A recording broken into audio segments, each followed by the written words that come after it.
Hi നമസ്കാരം. Market പൾസിൻ്റെ മറ്റൊരു pre market വീഡിയോയിലേക്ക് എല്ലാവർക്കും സ്വാഗതം. സോറി. ഒന്നാമത്തെ കാര്യം, നമ്മുടെ ഗ്രൂപ്പിനകത്ത് ഇന്നലെ ഞാനൊരു കമൻറ്റ് ചെയ്തിരുന്നു. നിഫ്റ്റി 28,000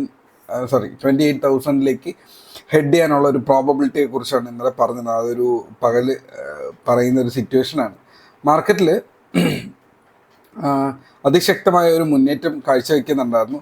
കഴിഞ്ഞ കുറച്ച് കാലങ്ങളായിട്ട് നല്ല കുറച്ച് സ്റ്റോക്സുകൾ അതിന് പിൻബലം കൊടുക്കുന്നുണ്ടായിരുന്നു. സോ അത് എനിക്ക് കൺവിൻസിംഗ് ആയിട്ട് ഫീൽ ചെയ്യും. അത് കാരണം ഞാൻ അവിടെ അങ്ങനെ ഒരു സിറ്റുവേഷൻ, മാർക്കറ്റിൽ അങ്ങനെ ഒരു സിറ്റുവേഷൻ ക്രിയേറ്റ് ചെയ്യപ്പെടുന്നുണ്ട് എന്നൊരു കമൻറ്റ് അവിടെ ചെയ്തിട്ടുണ്ടായിരുന്നു. അപ്പോൾ അതങ്ങനെ തന്നെയാണ്. അതിലൊരു പ്രശ്നം എന്ന് പറഞ്ഞു കഴിഞ്ഞാൽ, എന്തെങ്കിലും ഒരു കമൻറ്റ് അവിടെ യൂസ് ചെയ്യുന്നുണ്ടെങ്കിൽ ആദ്യം മനസ്സിലാക്കേണ്ടത് പറയുന്നത്, ഇന്നലത്തെ സാഹചര്യത്തിൽ മാർക്കറ്റ് ഇന്നലെ വരെയുള്ള സാഹചര്യങ്ങൾ അനാലിസിസ് ചെയ്യുമ്പോൾ, ഇന്നലെ വരെയുള്ള മാർക്കറ്റ് കണ്ടീഷൻസ്, ഇന്നലെ വരെയുള്ള ഡേറ്റാസ്, ഇന്നലെ വരെയുള്ള ഇൻഫർമേഷൻസ് ആൻഡ് ഈവൻറ്റ്സ് എടുത്ത് അതിനെ കാൽക്കുലേറ്റ് ചെയ്യുമ്പോൾ അതിൻ്റെ ഔട്ട്പുട്ട് വരുന്നത് ആ ഒരു ഏരിയയാണ് എന്നുള്ളതാണ് അവിടെ സൂചിപ്പിക്കുന്നത്. ഇതൊരു കമ്പൈൻഡ് അനാലിസിസ് ആണ്. അതൊരു പ്രഡിക്ഷനോ ഇല്ലെങ്കിൽ അതൊരു സ്പെക്കുലേഷനോ അല്ല. അതുകൊണ്ട് തന്നെ ഇന്ന ദിവസത്തിനകത്ത് ഇന്ന സമയത്തിനകത്ത് അത് ഹിറ്റ് ചെയ്യും എന്നുള്ളതല്ല. മാർക്കറ്റിൽ ആ ഒരു ഒഴുക്ക് എന്ന് പറയുന്നത്, ആ ഒഴുക്കിൻ്റെ ശക്തി കൂടിക്കൊണ്ടിരിക്കുന്നു. ആ ഒഴുക്ക് ഇനിയും മേളിലേക്ക് പോകാനുള്ള ഒരു സാധ്യത എന്നുള്ളതാണ് അവിടെ ആദ്യം കോൺസെപ്റ്റായിട്ട് പറഞ്ഞത്.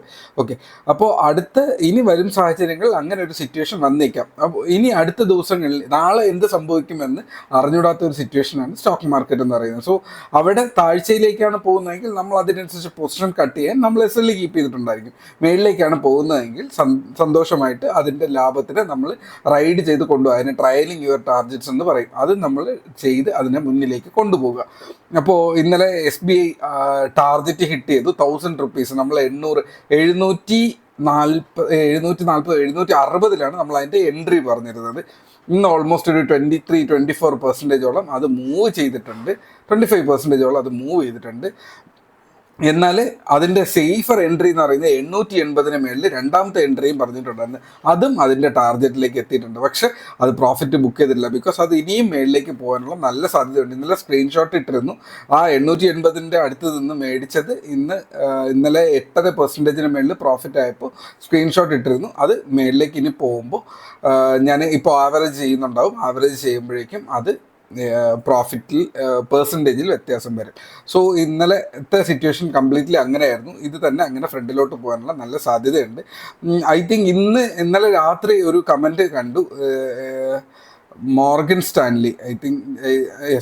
സ്റ്റാൻലി ഗ്രൂപ്പ് നമ്മുടെ ഇന്ത്യൻ മാർക്കറ്റിൻ്റെ ഫ്യൂച്ചർ അവർ പറയുന്നതെന്ന് പറയുന്നത്, അവരുടെ അനാലിസിസിൽ 30,000 to 33,000 ആണ് അവർ പറയുന്നത്. സോ ആ ഒരു റേഞ്ചിൽ നിന്ന് നമ്മൾ ഗസ് ചെയ്യുന്നില്ല എന്നുണ്ടെങ്കിൽ, വരുന്നെങ്കിൽ നല്ലത്. നമ്മൾ 28 എത്തുമ്പോഴും നമ്മൾ ട്രയൽ ചെയ്യുന്നുണ്ടാവും. സോ ആ ട്രയലിങ്ങിൻ്റെ കൂടെ പോകുന്നുണ്ടെങ്കിൽ അത് നല്ലത് തന്നെയാണ്. സന്തോഷം. സോ ഇതാണ് അവിടുത്തെ സിറ്റുവേഷൻ. അടുത്ത ഏറ്റവും നല്ലതെന്ന് തോന്നിയ ഒരു ഡേറ്റ എന്ന് പറയുന്നത്, നമ്മുടെ റിലയൻസ് 20,000 കോടി രൂപ ഡേറ്റാ സെൻറ്റർ എന്നുള്ളൊരു സിറ്റുവേഷനിലേക്ക് അവർ ആ ഒരു ഇൻഡസ്ട്രിയിലേക്ക് അവർ പുതിയൊരു സംരംഭം സ്റ്റാർട്ട് ചെയ്യാൻ തീരുമാനിക്കുന്നു. ഡേറ്റാ സെൻറ്റർ ഹോട്ട് ടോപ്പിക്കാണ്. നമ്മുടെ ഗ്രൂപ്പിനകത്ത് നമ്മൾ ഓറിയൻ്റ് ബോക്സ്, അനന്തരാജ്, അങ്ങനെ കുറേ സ്റ്റോക്സ് അവിടെ പറഞ്ഞിട്ടുണ്ടായിരുന്നല്ലോ. E2E പറഞ്ഞിട്ടുണ്ടായിരുന്നു. ഇതൊക്കെ ഈ ടോപ്പിക് റിലേറ്റഡ് ആണ്. 20, 30, 40% ലാഭം കിട്ടിയപ്പോൾ പല സ്റ്റോക്സും ഓറിയൻ്റൊക്കെ അത്രയും പോയിട്ടുണ്ടായിരുന്നു. അതിനുശേഷം ഇപ്പോൾ വീണ്ടും റിലയൻസ് അങ്ങനെ ഒരു സിറ്റുവേഷനിലേക്ക് വരുന്നുണ്ട്. IT സ്റ്റോക്സ് നല്ലതാണ്. സോ ഈ സെക്ടേഴ്സൊക്കെ നിങ്ങൾക്ക് വാച്ച് ചെയ്യാന്നുള്ളതാണ്. സ്റ്റീൽ സെക്ടർ പറഞ്ഞിട്ടുണ്ടായിരുന്നു. അത് വെറുതെ ഒരു ഒഴുക്കിന് ഗ്രൂപ്പിനുള്ളിൽ ലാസ്റ്റ് വീക്കിൽ സംസാരിച്ചു പോയപ്പോൾ സ്റ്റീൽ സെക്ടറൊക്കെ കൊള്ളാമെന്ന് പറഞ്ഞിരുന്നു. ഞാൻ ഹിൻഡാൽകോ പേഴ്സണലി എടുത്തു വെച്ചിട്ടുണ്ട്. എൻ്റെ കൊളീഗ്സ്, എൻ്റെ ഫ്രണ്ട്സ് ടാറ്റ സ്റ്റീൽ എടുത്തു വെച്ചിട്ടുണ്ട്. സോ ഇതൊക്കെ വാച്ച് ചെയ്യാൻ പറ്റുന്ന നല്ല ഫണ്ടമെൻ്റലി ഗുഡായിട്ടുള്ള സ്റ്റോക്കാണ് ഫോർ ലോങ് ടേം. അത് നിങ്ങൾക്ക് നോക്കാമെന്നുള്ളതാണ്. ഓക്കെ, അപ്പോൾ ഇന്നത്തെ നമ്മുടെ അനാലിസിസിലേക്ക് നമുക്ക് കടന്നാൽ ഒരു മെയിൻ കാര്യം കൂടെ പറയണമെന്നുണ്ട്. ബിക്കോസ് ഗ്രൂപ്പിനകത്ത് ഒരുപാട് പേരുടെ കമൻറ്റ് കാണുന്നുണ്ട്. മാർക്കറ്റ് കയറുമ്പോൾ മാർക്കറ്റ് വീഴും എന്നുള്ള പ്രെഡിക്ഷൻ അവിടെ ചെയ്യുന്നത് പോലെ കാണുന്നുണ്ട്. ദയവ് ചെയ്ത് അത് ചെയ്യാതിരിക്കുക. ബിക്കോസ് ട്രെൻഡിന് എഗൻസ്റ്റ് ആയിട്ട് നിങ്ങൾ കമൻ്റ് ഇടുമ്പോൾ ഗ്രൂപ്പിൽ ട്രെൻഡിൻ്റെ കൂടെ നിൽക്കുന്ന ആൾക്കാർ ട്രെൻഡിൻ്റെ കൂടെ നിൽക്കുമ്പോഴാണ് നമുക്ക് 70% പ്രോഫിറ്റ് പെർസെൻറ്റേജ് എന്ന് പറയുന്നത്. ട്രെൻഡിന് ഓപ്പോസിറ്റിൽ പോകുമ്പോൾ നമ്മുടെ വിന്നിങ് പ്രോബിലിറ്റി 30% ആണ്, ഇല്ലെങ്കിൽ ഒരു 50% ആണെന്ന് വെച്ചോളാം. അതിൽ ആൾക്കാർക്ക് ഐഡിയ കൊടുക്കാതിരിക്കുക. ബിക്കോസ് മാർക്കറ്റ്, ഞാൻ ഇന്നലെ നോക്കുമ്പോൾ മാർക്കറ്റ് നല്ല ശക്തമായിട്ടുള്ള അപ് ട്രെൻഡിൽ നിൽക്കുമ്പോൾ പെട്ടെന്ന് മാർക്കറ്റ് റെസിസ്റ്റൻസ് എത്തി ഷോർട്ട് ചെയ്യാൻ പോകുന്നു. അവിടെ ഷോർട്ടിങ് ഓപ്പർച്യൂണിറ്റി വന്നിട്ടില്ല, വരുന്നതേ ഇല്ല. ഞാനിത് ഒരു ദിവസമാണെങ്കിൽ കുഴപ്പമില്ല, കഴിഞ്ഞ കുറച്ച് ദിവസങ്ങളായിട്ട് ഞാൻ ശ്രദ്ധിക്കുന്നുണ്ട് മാർക്കറ്റിൻ്റെ ടോപ്പ് എത്തുമ്പോഴൊക്കെ മാർക്കറ്റിനെ സെല്ല് ചെയ്യുക എന്നുള്ളൊരു സംഭവം. ഞാൻ ഒരു കാര്യം തറപ്പിച്ച് പറയട്ടെ, മാർക്കറ്റ് കയറാൻ നിൽക്കുന്ന ഒരു മാർക്കറ്റിലാണെങ്കിൽ നിങ്ങൾ ആ സ്ഥലത്ത് നിന്ന് സെല്ല് ചെയ്യാനുള്ളൊരു സിറ്റുവേഷൻ എടുക്കുകയാണെങ്കിൽ നമ്മൾ വിചാരിക്കും ഒരു 10% ആയിരിക്കും പ്രീമിയം ഡീക്കേ ചെയ്യുക എന്നുള്ളത്. ഈ ലെവൽ ബ്രേക്ക് ചെയ്യുമ്പോഴേക്കും അപ്പർ സൈഡിലുള്ള ഓപ്ഷൻ സെല്ലേഴ്സ് അവരുടെ പൊസിഷൻ കട്ട് ഡൗൺ ചെയ്യുകയോ അവരുടെ പൊസിഷനിൽ മാസീവായിട്ടുള്ളൊരു മാറ്റം സംഭവിക്കാറുണ്ട്. ഇത് നമ്മുടെ കയ്യിലിരിക്കുന്ന പിയുടെ പ്രീമിയത്തിലൊക്കെ 40 to 50% കരിഞ്ഞു പോകുന്നത് കണ്ടിട്ടുണ്ട്. ഞാൻ പല പ്രാവശ്യം കണ്ടിട്ടുണ്ട്. ജസ്റ്റ് ക്യാൻഡിലൊന്ന് ചെറുതായിട്ടൊന്ന് അനങ്ങിയിട്ടേ ഉണ്ടാവുള്ളൂ, നോക്കുമ്പോഴേക്കും പ്രീമിയത്തിൽ അതിഭീകരമായിട്ടുള്ള വീഴ്ച സംഭവിക്കാറുണ്ട്. സോ ദയവ് ചെയ്ത് ആൾ ടൈം ഹൈയിൽ പോയി നിന്നിട്ട് അവിടെ നിന്നിട്ട് ട്രെൻഡ് ക്ലിയർലി കാണിച്ചു തരുന്നുണ്ട്, ഈ ട്രെൻഡ് ബുള്ളിഷ് ആണ് എന്നുള്ളത്. എന്നാൽ അവിടെ ഞാൻ ഇന്ന് രാവിലെ നോക്കുമ്പോൾ അങ്ങനെ ഒരു സിറ്റുവേഷൻ കാണുന്നുണ്ട്. മാർക്കറ്റ് കയറുന്നതിനെ കുറിച്ച് നമ്മൾ പ്ലാൻ ചെയ്യുന്നു, അതിന് മേളിലേക്കുള്ള ഒരു ട്രെൻഡിനെ കുറിച്ച് പ്ലാൻ ചെയ്യുമ്പോൾ മാർക്കറ്റ് റെസിസ്റ്റൻസിൽ നിന്ന് വീഴുന്നതിനെ കുറിച്ചിട്ട് ഒരു സിറ്റുവേഷൻ പറയുന്നത് ഞാൻ കണ്ടു.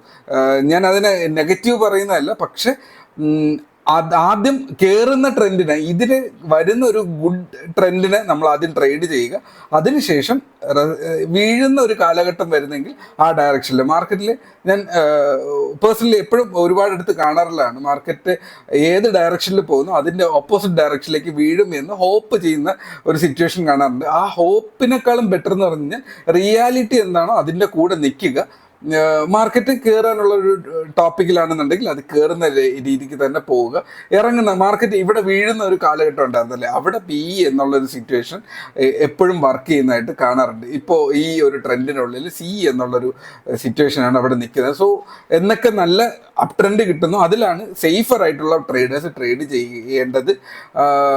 മറ്റേത് കുറച്ചുകൂടെ റിസ്കിയറാണ്. സോ ഇതൊക്കെ മനസ്സിലാകുന്ന ഒരു വ്യക്തി മാത്രം ട്രേഡിംഗ് എന്നുള്ളൊരു ഓപ്ഷൻ ചൂസ് ചെയ്യുക എന്നുള്ളത് കൂടെ ഞാൻ അവിടെ പറയട്ടെ. ഓക്കെ, ഒരുപാട് ഉള്ളിലേക്ക് പോകുന്നുണ്ട്, പക്ഷേ ഇതൊക്കെ വളരെ വളരെ വാലിഡാണ്. ഒരു കമ്മ്യൂണിറ്റിയിൽ നിൽക്കുമ്പോൾ അത് ഹെഡ് ചെയ്യുമ്പോൾ ഇത്രത്തോളം കാര്യങ്ങൾ നമ്മൾ പറയേണ്ടതുണ്ട്, അതുകൊണ്ട് പറയുന്നു എന്നുള്ളത് മാത്രമേ ഉള്ളൂ. നല്ലൊരു സെൻസിൽ എടുക്കും എന്ന് ഞാൻ വിശ്വസിക്കുന്നു. ഓക്കെ ഫൈൻ, അടുത്ത കാര്യത്തിലേക്ക് പോയാൽ നിഫ്റ്റിയുടെ അനാലിസിസ് ആണ്. നിഫ്റ്റിയുടെ അനാലിസിസ് വളരെ ശക്തമായിട്ടൊരു ട്രെൻഡ് ബ്രേക്ക് ചെയ്തു. ആ ട്രെൻഡ് ബ്രേക്ക് ചെയ്ത് നമ്മുടെ റെസിസ്റ്റൻസ് ഹിറ്റ് ചെയ്തിട്ടുണ്ട്. സോ കഴിഞ്ഞ പ്രാവശ്യം 26,240 ആയിരുന്നു ടാർഗറ്റ് പറഞ്ഞിരുന്നത്. ഇന്നും 26,246 ഐ തിങ്ക് ഓൾമോസ്റ്റ് അറൗണ്ട് ആ ഒരു പ്രൈസിൽ എത്തിയിട്ടുണ്ടെന്നാണ്. ഇല്ല, 220 വരെ വന്നിട്ടുണ്ട്. അപ്പോഴേക്കും ഡേ തീർന്നു പോയി, ആൾക്കാർക്ക് പ്രോഫിറ്റ് ബുക്ക് ചെയ്യാനുണ്ടായിരുന്നു, അവർ പ്രോഫിറ്റ് ബുക്ക് ചെയ്ത് ഇറങ്ങി. അപ്പോൾ ഇന്നലെ ആ ഒരു ട്രെൻഡിൻ്റെ കണ്ടിന്യൂഷനാണ് ഞാൻ ഇന്നലെ പറഞ്ഞിരുന്നത് അല്ലേ. ആ ഒരു ട്രെൻഡിൻ്റെ കണ്ടിന്യൂഷൻ സിൽവറിൽ വരാൻ സാധ്യതയുണ്ട്, അതുപോലെ നിഫ്റ്റിയിൽ വരാൻ സാധ്യതയുണ്ട്. ഇന്ന് ഞാൻ ശ്രദ്ധിക്കുമ്പോൾ market I think latest update തന്നെ തരാം. മാർക്കറ്റ് 433 അത് കാണിക്കുന്നത്. 433 നമുക്ക് വേണ്ട. നമുക്ക് അറ്റ്ലീസ്റ്റ് ഈ ക്യാൻഡലിൻ്റെ മേളിൽ 280 to 300 റേഞ്ച്, 26,300 റേഞ്ചിൽ മാർക്കറ്റ് ഓപ്പൺ ചെയ്യാനുള്ള നല്ല സാധ്യതയുണ്ട്. സോ ഇതിനെ നല്ലൊരു ആ ഒരു സിറ്റുവേഷൻ നിങ്ങൾ യൂസ് ചെയ്യുക, നല്ല ലാഭത്തിലേക്ക് പോകാൻ നിങ്ങൾ ശ്രമിക്കുക. Go with the trend. Market എന്തെങ്കിലും ബാഡ് ആവുന്നുണ്ടെങ്കിൽ ബാഡ് ആയിട്ടുള്ള ഒരു സിറ്റുവേഷൻ വരുമ്പോൾ അതിന് നിങ്ങൾ എടുത്തുകൊണ്ട് മാർക്കറ്റിൽ നിന്ന് ലാഭം എടുക്കാൻ ശ്രമിക്കുക. സോ ഇത്രയേ ഉള്ളൂ. ക്രൂഡ് ഓയിൽ നമ്മൾ നേരത്തെ പറഞ്ഞ പോലെ ഒരു വീഴ്ചയ്ക്ക് അവിടെ ഒരു സ്കോപ്പ് ഉണ്ടായിരുന്നു. ആ വീഴ്ച കഴിഞ്ഞിട്ടുണ്ട്. തിരിച്ച് വീണ്ടും ഇത് ഇൻഡിസിഷൻ ക്യാൻഡിലാണ്. മാർക്കറ്റിനെ കുറച്ചുകൂടെ സമയം വെറുതെ വിട്ടുകൊടുക്കുക. മാർക്കറ്റ് ഡിസൈഡ് ചെയ്യട്ടെ മാർക്കറ്റിന് ഏത് ഡയറക്ഷൻ പോകണം എന്നുള്ളത്. ഓക്കെ, അതിനുശേഷം നമുക്കതിനെക്കുറിച്ചിട്ട് സിറ്റുവേഷൻ ക്രിയേറ്റ് ചെയ്യുക എന്നുള്ളതാണ്. ഓക്കെ, ഇത്രേ ഇന്നത്തെ അനാലിസിസ് ഉള്ളൂ. ലെവൽസ് 26,240, 26,350, 440 റേഞ്ചസ് ആണ് അടുത്ത ലെവൽസ് എന്ന് പറയുന്നത്.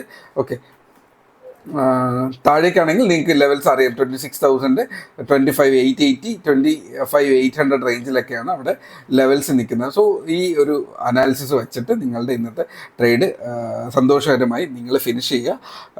All the best, trade safe, take care, by.